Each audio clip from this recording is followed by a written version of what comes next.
Hello guys. तो आज से हम लोग स्टार्ट कर रहे हैं डिविडेंड डिसीजन जो चैप्टर नंबर 8 है फाइनेंशियल मैनेजमेंट का। तो आप लोग भी आ जाइए चैप्टर नंबर 9 में जो है डिविडेंड डिसीजन। ओके, तो चलिए स्टार्ट करते हैं इस चैप्टर को। और हाँ, हमेशा जब भी हम लोग चैप्टर स्टार्ट करेंगे तो हम लोग को सबसे पहले देखना होगा, क्या देखना होगा, तो देखना होगा हम लोग को चैप्टर ओवरव्यू। तो हम लोग को हमेशा जब भी चैप्टर स्टार्ट करेंगे तो चैप्टर ओवरव्यू देखेंगे एंड उसके बाद हम लोग पढ़ना स्टार्ट करेंगे। तो देखिए चैप्टर ओवरव्यू में क्या दे रखा हुआ है, फाइनेंशियल डिसीजन। तो फाइनेंशियल मैनेजमेंट में मेन काम क्या होता है, फाइनेंशियल डिसीजन। और फाइनेंशियल डिसीजन का जो मेन फंक्शन होता है, मेन काम होता है, वो तीन तरह से काम होता है। एक हो गया सबसे पहले फाइनेंसिंग डिसीजन, मतलब पैसा कहाँ से लेकर के आना है। दूसरा क्या हो गया, इन्वेस्टमेंट डिसीजन। इन्वेस्टमेंट डिसीजन का मतलब क्या हो गया, तो इन्वेस्टमेंट डिसीजन में होता है पैसा कहाँ इन्वेस्ट करना है। और उसके बाद तीसरा जो काम हो गया वो होता है डिविडेंड डिसीजन। डिविडेंड डिसीजन का मतलब क्या हो गया कि कितना कितना डिविडेंड बांटना है, जिससे क्या हो कि शेयर होल्डर का वेल्थ इंक्रीज हो पाए। तो वो हो गया हम लोग का डिविडेंड डिसीजन। तो ये तीन तरह का डिसीजन हो गया, जिसमें से हम लोग जो अभी स्टार्ट कर रहे हैं चैप्टर, वो कौन सा चैप्टर है, तो वो है डिविडेंड डिसीजन।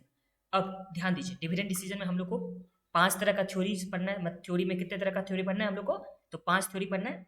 जिसमें फर्स्ट क्या दे रखा हुआ है, एमएम हाइपोथेसिस। दूसरा है वाल्टर मॉडल एंड तीसरा दे रखा हुआ है गॉर्डन मॉडल। उसके बाद चौथा हो गया ट्रेडिशनल थ्योरी, पांचवा हो गया लिंटर मॉडल। तो इस तरह से हम लोग को पांच थ्योरी पढ़ना है। फर्स्ट एक बार मेरे साथ रिपीट कीजिए आप लोग। फर्स्ट क्या हो गया, एमएम हाइपोथेसिस। दूसरा वाल्टर मॉडल। तीसरा हो गया गॉर्डन मॉडल। उसके बाद ट्रेडिशनल थ्योरी। उसके बाद लिंटर मॉडल। तो इस तरह से हम लोग को पांच मॉडल, पांच थ्योरी हम लोग को पढ़ना है। ओके, अब ध्यान दीजिए, इंट्रोडक्शन दे रखा हुआ है। इंट्रोडक्शन में हम लोग को सबसे पहले क्या दे रखा हुआ है, financial management is the process of making financial decision. तो हम लोग को फाइनेंशियल मैनेजमेंट में क्या होता है, किस चीज़ का प्रोसेस होता है, तो जहाँ पे फाइनेंशियल डिसीजन लिया जाता है। और जो भी फाइनेंशियल डिसीजन होता है उसे तीन तरह से, देखिए ये क्या लिखा हुआ है यहाँ पे, financial decision broadly cover three areas. तो यहाँ पे तीन तरह के एरिया में इसे कैटेगरी, तीन तरह के एरिया में इसे बांट दिया गया है फाइनेंशियल डिसीजन को। ओके, इसमें सबसे फर्स्ट क्या आ गया, तो फाइनेंशियल डिसीजन आ गया, फाइनेंसिंग डिसीजन, कहाँ से पैसा लेकर के आना है। फिर इन्वेस्टमेंट डिसीजन, फिर हो गया डिविडेंड डिसीजन। और ये डिविडेंड डिसीजन हम लोग अभी स्टार्ट किए हैं। और dividend decision is one of the most important area of management decision या फाइनेंशियल मैनेजमेंट का जो मोस्ट एक वन ऑफ द क्या हो गया, मोस्ट एरिया हो गया जो डिविडेंड डिसीजन होता है, वही हम लोग अभी स्टार्ट कर रहे हैं। अब ध्यान दीजिए, अब आगे बढ़ते हैं। तो मीनिंग ऑफ डिविडेंड, तो ये तो आप लोग को जाना नहीं है, जो शेयर होल्डर को दिया जाता है उसके प्रॉफिट के बदले में, जो शेयर होल्डर को दिया जाता है कंपनी के प्रॉफिट के हिस्से में से कुछ जो शेयर होल्डर को दिया जाता है उसे बोला जाता है डिविडेंड। तो यहाँ तक तो कुछ प्रॉब्लम नहीं आप लोग को। अब ध्यान दीजिए, यहाँ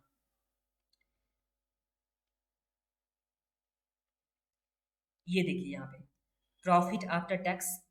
प्रॉफिट आफ्टर टैक्स ये किसका होता है, तो ये होता है प्रेफरेंस शेयर होल्डर या इक्विटी शेयर होल्डर का। तो ये प्रॉफिट आफ्टर टैक्स में से कुछ पैसा डिस्ट्रीब्यूट क्या किया जाता है। तो जो पैसा डिस्ट्रीब्यूट किया जाता है उसे क्या बोला जाता है, डिविडेंड बोला जाता है। और जो पैसा रिटेन करके रख लिया जाता है उसे क्या बोला जाता है, रिटेन अर्न। इसे एक एग्जांपल से देखते हैं। तो ये देखिए एग्जांपल, अगर कंपनी का कितना है अर्निंग, अर्निंग कितना है, 100 है अर्निंग। अब इस 100 अर्निंग में से कंपनी कितना रिटेन करके कितना रखता है, तो कंपनी का रिटेन करके रखा हुआ है, मान के रखते हैं हम लोग कि 40 रिटेन करके रख लेता है।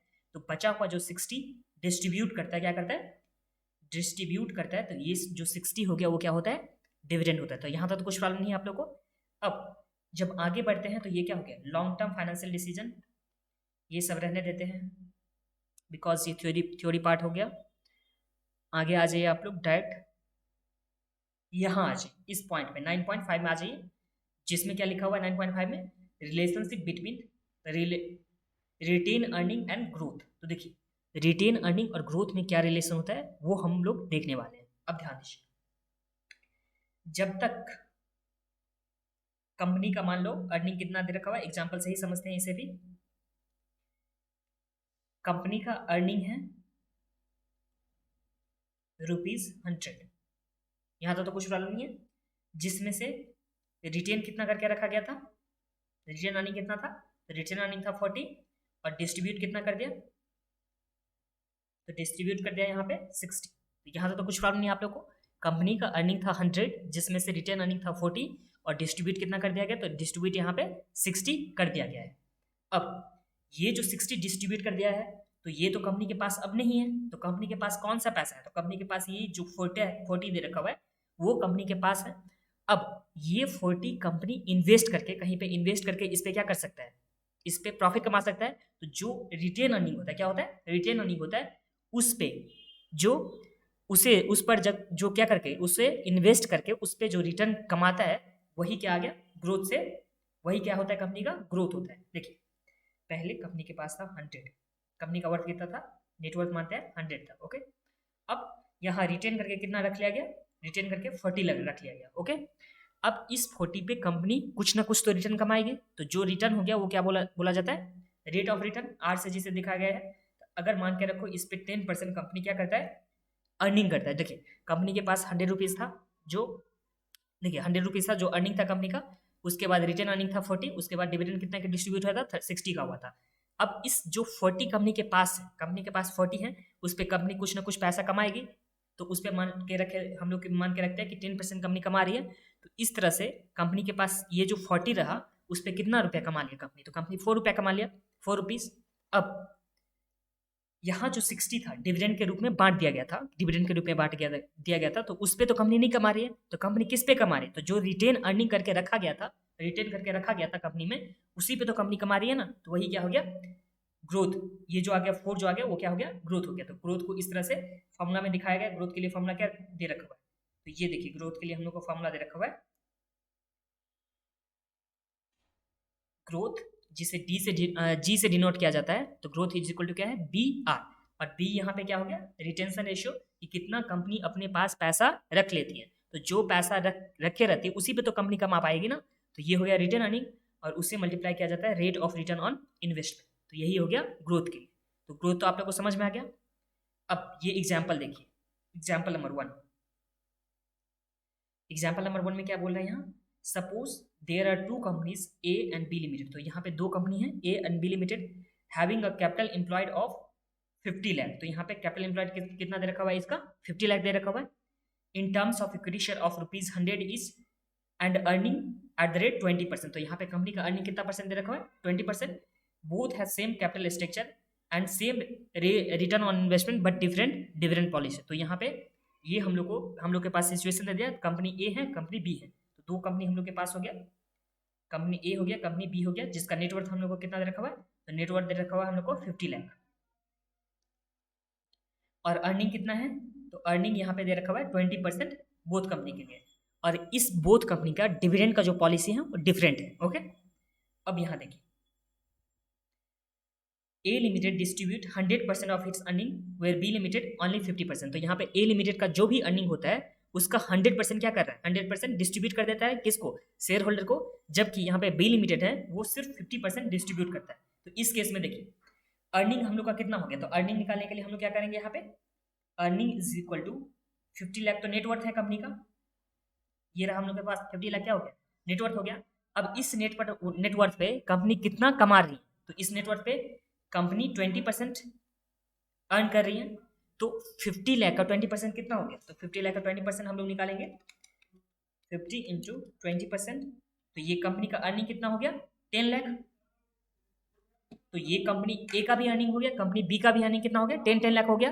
बट कंपनी ए 100% डिविडेंड के रूप में दे देता है। तो देखिए यहाँ पे अर्निंग हो गया कंपनी ए के लिए, ए लिमिटेड के लिए अर्निंग हो गया 10 लाख, और डिविडेंड के रूप में कितना दे रहा है, 10 लाख दे रहा है। इस तरह से कंपनी का रिटर्न अर्निंग क्या हुआ, तो रिटर्न अर्निंग कुछ भी बचा, तो आंसर इज नो, कंपनी ए का तो रिटर्न अर्निंग कुछ भी नहीं बचा।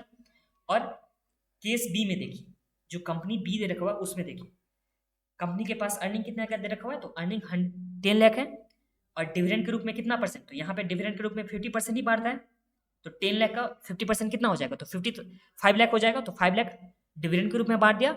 और रिटेन अर्निंग, तो इस कंपनी में रिटेन अर्निंग कितना हो जाएगा, तो ये 10 लाख माइनस 5 लाख करके कितना आ गया, ये हम लोग का 5 लाख रिटेन अर्निंग आ गया।